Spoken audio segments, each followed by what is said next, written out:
A startling disturbance in the dead of night.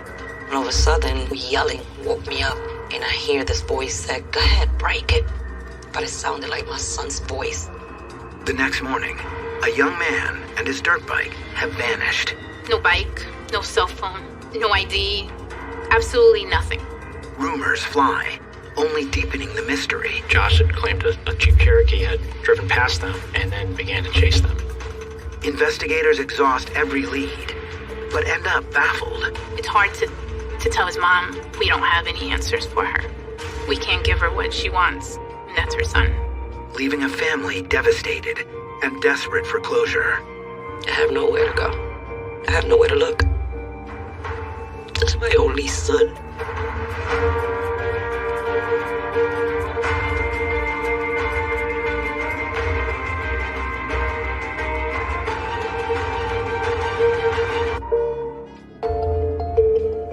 October 2011. 19-year-old Angel Garcia is in a new role in the household. Family cook. All of a sudden, I see him cooking pasta, chicken, breakfast. I'm like, what's got into you? All of a sudden, you want to cook? I like cooking. I like to eat, so I have to know how to cook. A lot of the times when I used to get home from work, dinner was already done, so it's a good thing for me. Angel and his girlfriend Omira met on Facebook 14 months earlier. They've been together ever since. I've never really hooked up with anybody from social media. So that was like the first time. And it actually kind of worked out. Angel and Omira's relationship got serious pretty quickly. And Omira and her 2-year-old son Joxel moved in with Angel and his mom. He told me that she didn't have nowhere to go. That's when I found out she had a kid. So I said, well, I have no other choice, so let her stay here with us. Soon, Omira and Joxel become a cherished part of the household. We included her in... Angel's parents separated when he was 10 years old. Since then, he and his mom have grown especially close. Whenever they can, the family eats together. We always made sure we sat around the table when it was dinner time. That's one little ritual that we pretty much had. We really enjoyed that. It was important to all of us. Angel tries out his parenting skills with Omira's son Joxel, and the two really hit it off. The situation I was in when we first met, I thought he would be so judgmental and would push him away. But he was there and he understood. Angel is just as attached to his sister Rose's 6-month-old daughter, Amani. Every time she cries, he would pick her up and be like, "You're gonna spoil her. Do not let her cry. She has to develop her lungs." And he'd be like, "No," and just hold her all the time. He would be playing video games and she'll be on his arm. I always taught my children that the most important thing. On Thursday, October 20th, Laura comes home late from work. Angel has a plate of chicken with macaroni and cheese waiting for his mom. He said, "Ma, you gonna come eat?" I said, "No, baby, I'm sorry, I'm too tired, I'm going to bed." And he said, "Okay, good night, I love you." And I said, "Okay, I love you." And I went to sleep. Laura heads to bed around 10 p.m. The next morning, as she gets ready to leave for work, she sees that her son is still sleeping. Angel will go to school whenever he feels like going to school. And sometimes I will get him out of bed before I left to work. He will get up and he will get dressed. I will leave to work and then find out that he didn't go to school. His mother says that since 3rd grade, Angel has struggled in school with attention deficit disorder. They gave him medication, but he didn't like the medication because he used to tell me, "Ma, it makes me feel like a zombie." Although he's fallen a couple years behind, Angel I think I'm not going to finish high school, but I'm going to finish high school. That Friday morning, Laura leaves for work, assuming her son will soon be heading to school. But he has other plans for the day. A month earlier, Angel got a red Honda dirt bike, which has become his pride and joy. At first, his mom wondered where he got the money to buy the bike. Then when I saw him on the bike, that's when I was like, "Whose bike is that?" "It's my bike." "What do you mean your bike? Where do you get the bike from?" I bought it. My dad gave me the money to buy it." "Your dad gave you the money?" "Yeah." I said, Okay, now left it alone. He used to ride it on the streets almost every day. He was always washing it, riding it, spending a lot of time with his dirt bike. He used to always say, I love speed. I love speed. Indulged their need for speed by cruising the streets and park trails.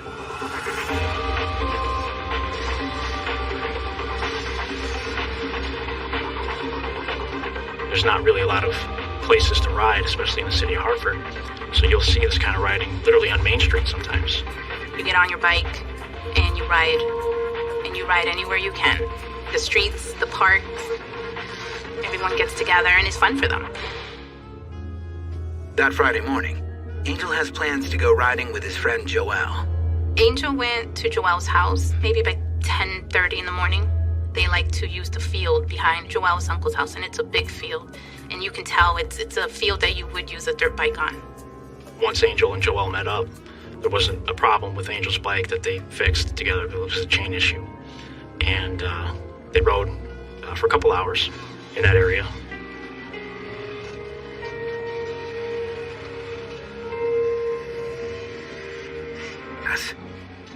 As the two friends push the quad back to Joelle's uncle's house, they talk about the rest of the day. Angel told Joelle that he was going to continue to ride and go over to East Hartford. Joelle said he had other plans, so he couldn't go with them. Around 1 p.m., Joelle watches Angel ride off alone, heading east. That night, around 9:30 p.m., Laura is ready to turn in when she notices Angel hasn't come home yet. I was tired, so I decided to go to bed. I had to work the next morning. Then, in the middle of the night, Angel's mom hears a chilling voice echoing in from the street. All of a sudden, this loud yelling woke me up. And I hear this voice say, "Go ahead, break it." But it sounded like my son's voice. Laura throws open her bedroom door in a panic and runs into Angel's girlfriend Omira in the hall, looking just as frightened as she is. So right away, we ran to the front porch. But when we looked, there was nothing there. Not a soul, not a car, there was nothing there. Whoever was yelling is long gone. And then I asked her, "Where's Ito?" That's what we call him. I said, "Where's Ito?" She said, "I don't know. I've been calling him all day. He doesn't pick up his phone." That's when we started to get a little worried. Omira tells Laura that Angel never came home that night. The last time she talked to him, around 11 that morning, Angel was out riding with Joelle. So he was like, "I'll give you a call back in a few, because I'm behind Joelle's uncle's house and we're riding. I don't have much service." I said, "All right, that's fine." Angel never called her back. Omira kept trying to reach him throughout the day, but he never picked up. So I just thought to myself, his phone probably died. It's probably dead, or it's just he don't have service. According to cell phone records, the call from his girlfriend that morning was the last time Angel spoke on his phone. Might know Angel's whereabouts. I kept making phone calls and making phone calls. It was 6 in the morning, and I was still trying to figure out who I can call or text. I was just going back and forth on the phone, making phone calls. That's pretty much what I was doing throughout the night. A 19-year-old boy who lives with his mom, who's close to his mom, just doesn't go missing. Something happened to him.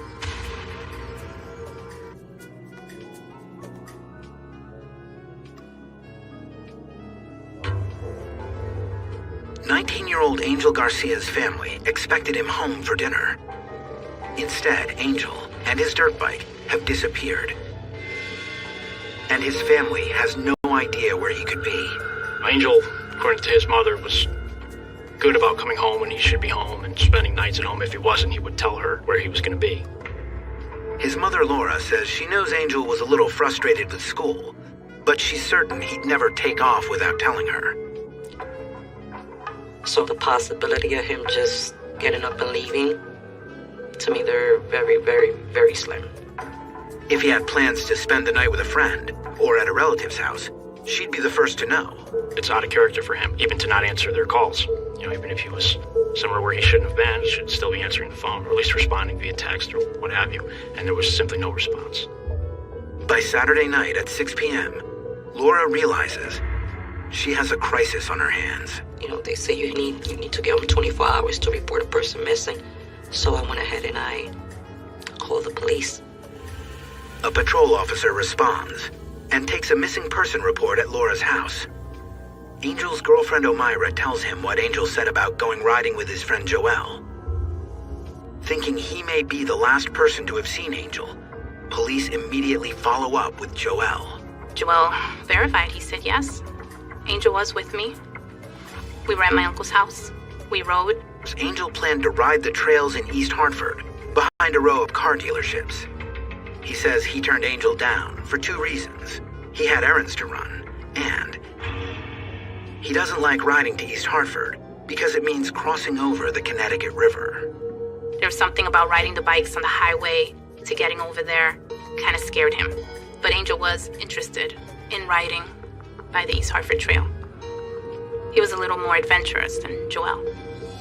It might not have scared Angel, but crossing the Connecticut River on a dirt bike can be a very risky maneuver.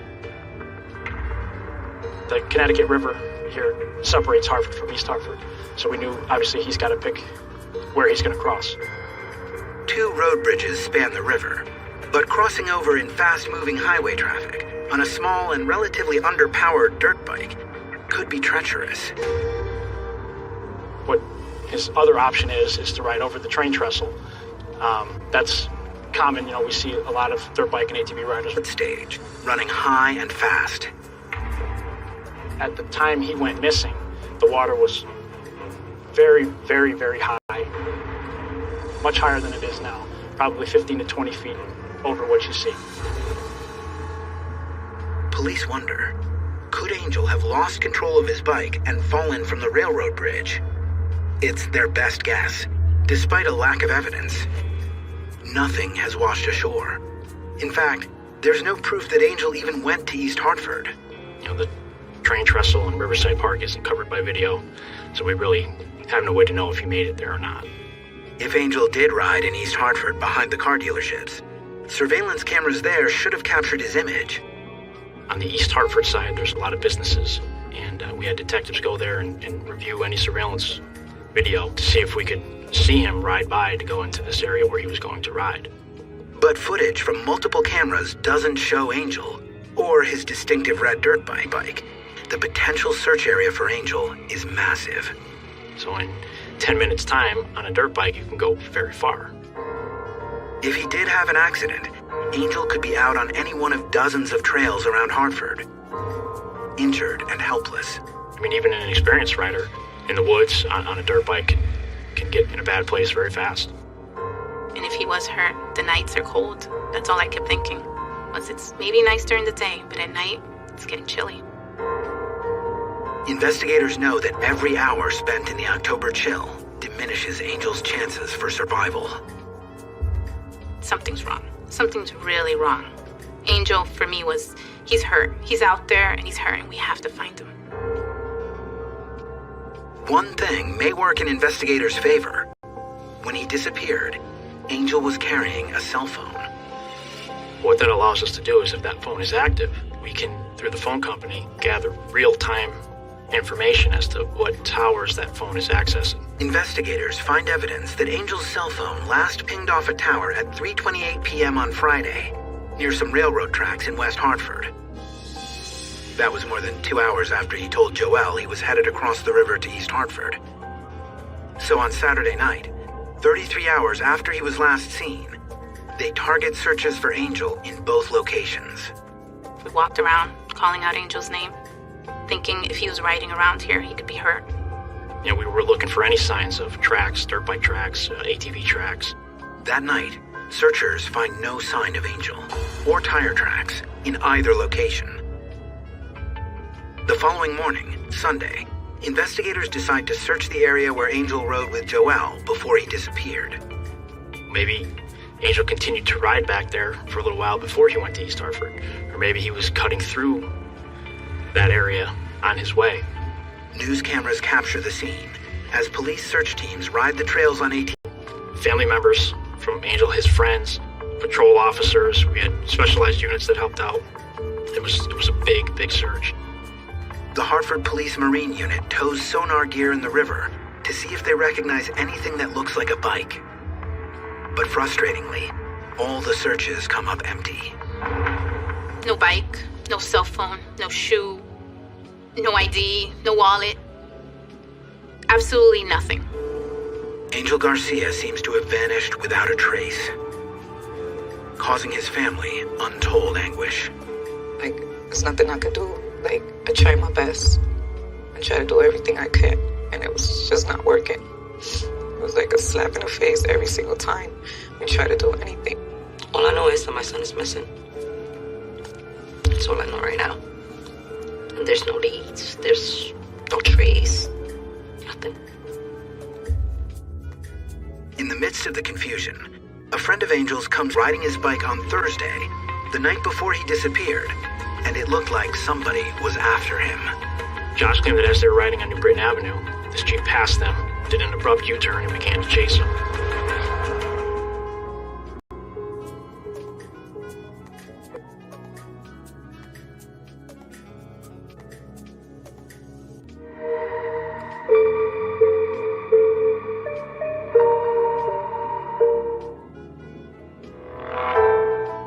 Three days after he vanished, new information has just come in the disappearance of Angel Garcia.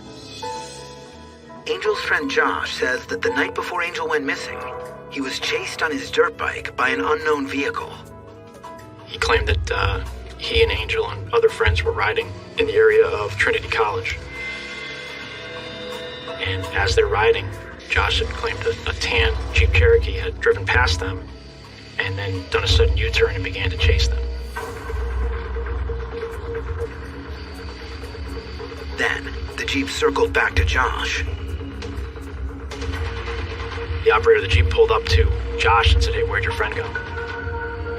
Josh says the SUV was carrying two white men with blonde hair. His story opens up an urgent new line of investigation for police. Who could have been after Angel, and why?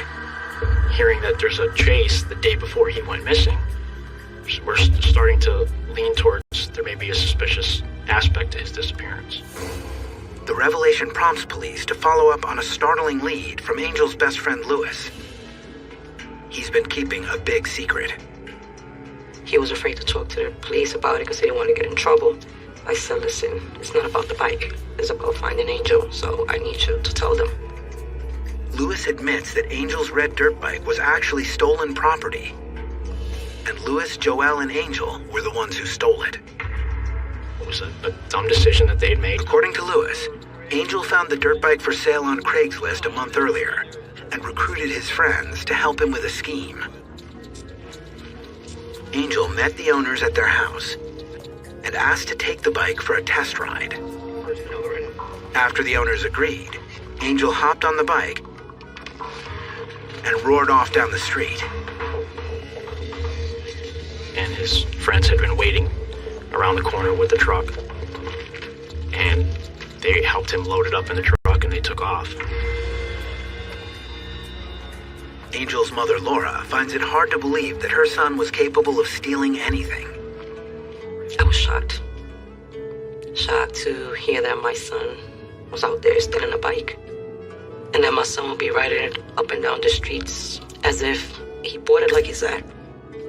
I always taught my kids since they were little, you have to earn things. I was shocked, I was angry, very disappointed. No excuse. Just because everybody else has it doesn't give you the right to go and steal one. So, it doesn't make any sense. Police discovered that in nearby East Windsor, a bike with a similar description was stolen a month earlier. Investigators tracked down the victims, a 15-year-old and his stepfather, thinking they could be the men in the SUV who chased Angel the night before he disappeared. So that was something that we looked at right away because we figured, well, it could be a motive behind his disappearance. Detectives tell the bike owners what's at stake and get their side of the story. I explained to the owner of the bike that it's a missing person investigation, and I showed them a photo of Angel. And when I showed them that photo, instantly they recognized, oh, he's the guy that rode away on the bike. Their account of the theft exactly matches what Angel's friends had told police. And nothing else about the owners appears suspicious to investigators. Did he match the description of the people that were chasing this group of bikes in that gold Jeep Cherokee? He did not, in any way, shape, or form. Detectives can make no connection to the alleged SUV chase, or to Angel's disappearance. But one fact remains the same. Angel's friend Joel still appears to be the last person to have seen him. Investigators decide to take a formal statement from Joel, this time at the police station. He came in, told us what we already know. He didn't change his story on that. He told us about Friday, about how he didn't go riding with Angel into the East Hartford trails. And then we decided to have Joel show us on the map where was it that Angel and him go riding. So we bring up his uncle's house, and then we start moving the map a little bit west. Investigators notice that pointing out the railroad tracks near his uncle's house, where Angel's cell phone had pinged on Friday afternoon, seems to make Joel Gulp. His demeanor's changed when he talks about that area. And he tells us that Angel did ride there, but he insists he never went to that area to ride with him. So it sparks a little suspicion. Joel maintains that he had nothing to do with Angel's disappearance. But to some in Angel's family, aspects of his story don't ring true. For one thing, they say Angel would never ride the trails to East Hartford alone. But just for him to say, oh, I'm leaving to the trails. Oh, all right, I'll see you. That just doesn't sound right. Angel doesn't ride by himself. First of all, his dad always told him never go riding the Connecticut River by yourself. To see how he reacts under pressure, police ask Joel to show them the railroad tracks where Angel may have been on Friday afternoon. And Joel agrees. And when we got out to that area, it was, he was met with the same thing we were met with. He's like, I don't know how they get in here. I don't come here. Joel does nothing to provoke any further suspicion. At that point, I really didn't question his level of cooperation. He was doing everything that we asked him. It's another dead end, in a case that's beginning to pile up with them. Each day that he's missing, Angel's family finds it more and more painful to deal with the lack of answers. In most cases, when somebody goes missing, a phone is found, or a last location is found, a shoe is found, or clothing is found that would lead to some type of thoughts of what could have happened or what might have happened. I'm trying to understand. How can someone go missing in broad daylight? With a bike at that? And nobody sees anything.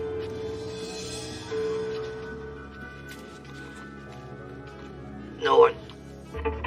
Then an unexpected lead suddenly surfaces. Patrol officers learn that a tan Jeep Cherokee was recently involved in a hit-and-run minor collision. Could it be the same tan Jeep that Angel's friend Josh said chased Angel the night before he vanished? As the officers investigated that accident, they locate this Jeep allegedly occurred. So that's immediately something I wanted to know. Is this our car? And who was driving the car before the hit-and-run? Was it the same person who allegedly chased Angel? It would make sense to me that this could be our car. And it gives some validity to what Josh is telling me because it's the car that he described. So we wanted it processed because that's our only shot at this point of any physical evidence. Investigators seize the vehicle and get a search warrant to process it. Detectives check the car thoroughly for weapons, DNA, and fingerprints. And for once, they catch a huge break. A traceable print that may belong to the carjacker. A lot of times when you do get that fingerprint, it belongs to the owner or a friend of the owner, and there's a reason why it's there. In this case, this fingerprint should not have been there.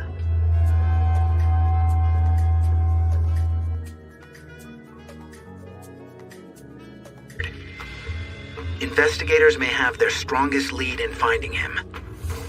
They've discovered a fingerprint in a stolen vehicle like the one that was allegedly chasing Angel the night before he vanished.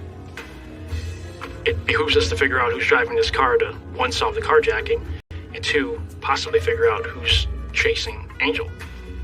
Investigators run the print through the criminal database, but forensic results often take weeks to come back.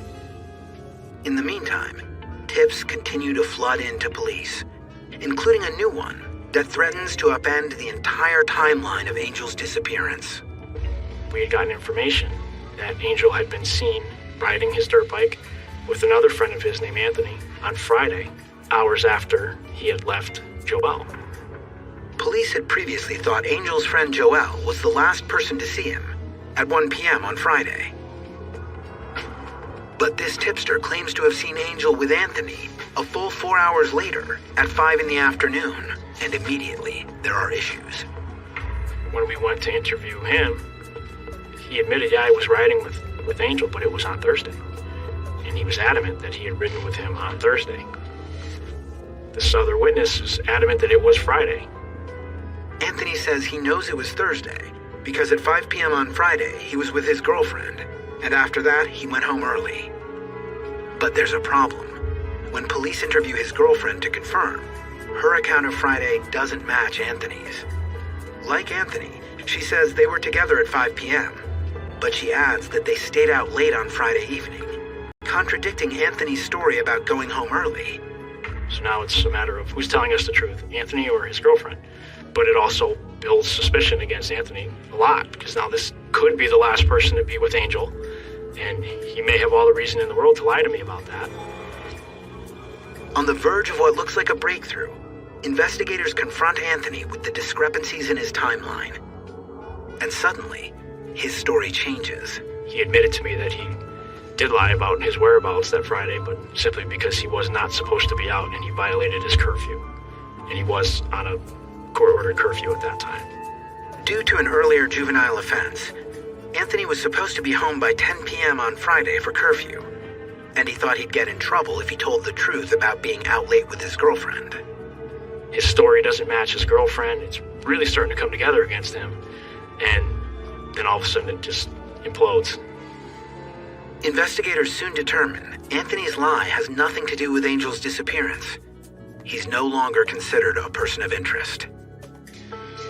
Another seemingly promising lead is dead, leaving detectives frustrated and at a loss for how to proceed. It's hard to tell his mom we don't have any answers for her. We can't give her what she wants, and that's her son. And we can't even give her answers as to where he could have possibly went. But none appear to be credible. For Angel's mother, hearing the gruesome scenarios of what might have happened to her son becomes almost impossible to endure. My son was shot in the head and thrown in the Connecticut River. My son was burned in some type of dumpster. My son got kidnapped. I had to train myself to not listen to no one else but the detectives.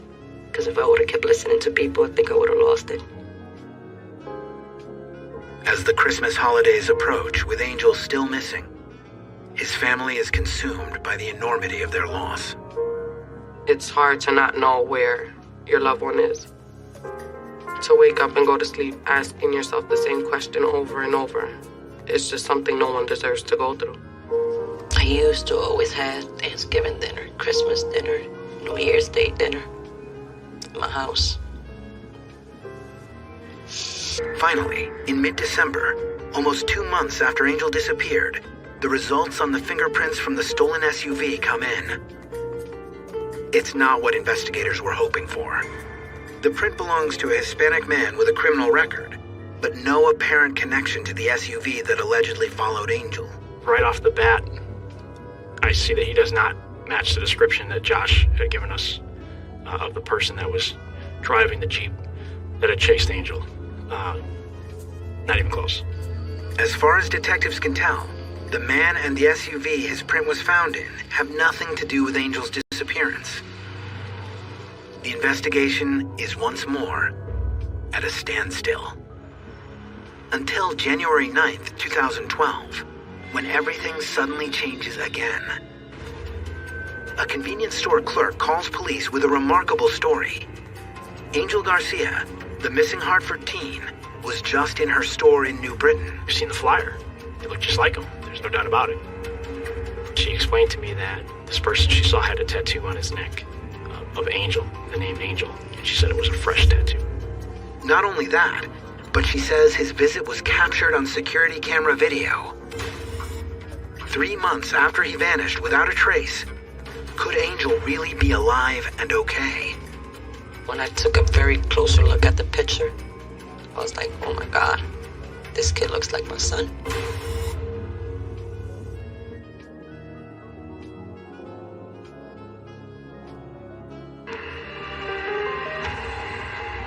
Three months after he vanished, Angel Garcia may have been sighted at a convenience store in New Britain, Connecticut, 15 miles from his home, leaving investigators mystified. Could Angel have been in the Hartford area the entire time? He's not really that far away. He's not really hiding the fact that he's that far away if he's just walking into a convenience store. Why? Angel's mom that he didn't have a tattoo on his neck. But at this time, there was several months had gone by, and could he have gotten a tattoo? Absolutely. The circumstances don't make sense to investigators.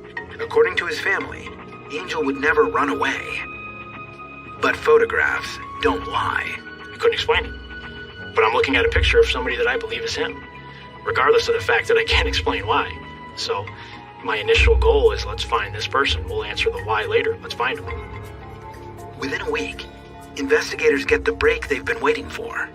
I did get a call a few days later, and the clerk told me, hey, I saw him again. He got into a car. This time, the clerk was able to jot down part of a license plate number. Investigators can't trace the partial plate, but they set up surveillance on the convenience store. And a few days later, they happened to be in the right place at the right time. We drove maybe a quarter mile from the store, and there he is. There's the guy. Him. We turned around, and it was him. Detectives can't believe their eyes. The man on the street is the spitting image of Angel. But police confirm that his name is Nelson, and he's never heard of Angel Garcia. It was not Angel. There's no doubt about it. It was not Angel, but it looked like him. It turns out the tattoo on Nelson's neck actually reads Ashley, not Angel. It was incredibly disappointing, but it was also satisfying in that we ran it out definitively. We know that wasn't him. 5 long years pass, and tips continue to come in, but none lead investigators any closer to Angel. You always want to solve these cases. You want to have the answer. You want to give closure to the family. I can't do that. I was never able to do that. When I drive by areas that we searched, I can't help but question, did we search them good enough? Or was there somewhere here that we missed? Because let's face it, these are big for him. Years of false leads and dead ends make investigators wonder. Was their first theory about what happened to Angel right all along? If he did tragically fall from the railroad bridge into the Connecticut River, the sheer lack of evidence would make sense. It explains everything. It explains why we don't have a bike, why we don't have him. Detective Tony Rykowski has always been frustrated by the fact that a proper search of the powerful river was never possible. It's too deep and too dark to effectively search with either divers or sonar. Water's incredibly murky. It's a fast current. It's not something that a diver can go down there and see. And you'd be hard-pressed to see your hand in front of your face. You'd have to literally dive right onto this bike to find it, if it's there. We don't have the technology to search that part of the river to the degree where I'd be comfortable saying he's not there or wasn't there. And it just kind of remains. Of course you don't want to accept that. Because if he's focused on that river, everybody knows what that means. I literally keep this case on my desk. So every day, for me to come in and do anything, I have to see it. I think about this case all the time. Did I miss something? Is there something that came to me that, I could have done more with? The mystery of Angel's disappearance has taken a devastating toll on his family. It destroyed my mom. She lost everything. She lost her job. She lost her home. She couldn't sleep. She was losing weight. She couldn't eat. Physically, she just looked destroyed. And it's getting better now, but I can still see the pain in her. The last time Angel saw his niece Amani, she was just a baby. What did we do with all those flyers? Let's do more trees. put them on trees, right? Why did we do that? So then people might find it. Mm-hmm. He loves you very much, you know that, right? It's been a long time since Angel offered his mom a home-cooked meal. Every year on his birthday, all she can do is shut herself in her bedroom. I spend a lot of time by myself now. My family dinners are mostly by myself. Unfortunately. They say time heals. That's not right. You just learn how to deal with it and cope with it as the time goes on. I kind of live like a fantasy life. One that no one is allowed to enter with me. I get through my days denying myself that he's missing.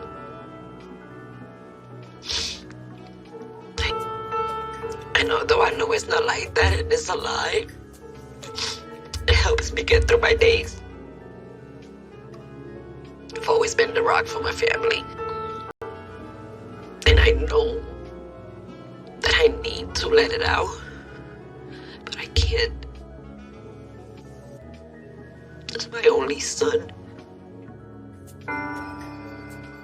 Angel's loved ones are convinced someone out there knows what happened to him.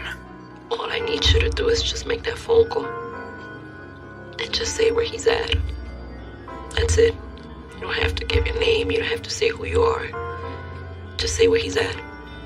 But help us bring Angel home. If you have any information about Angel Garcia or his disappearance, please contact the Hartford Police Department at 860-757-4212.